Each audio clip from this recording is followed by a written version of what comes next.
Ah ouais, Kakebeti, c'est qui a vie du public est bandit.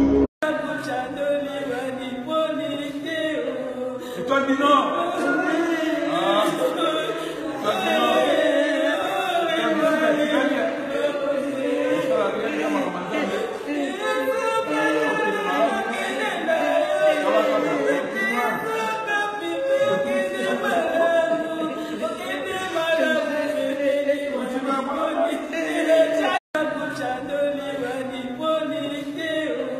Et toi, dis non.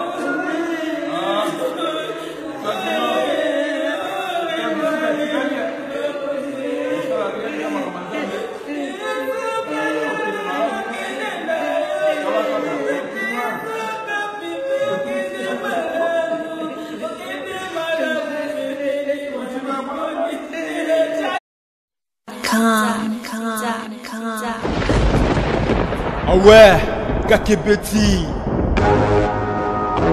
c'est qui a vie du public est bandit.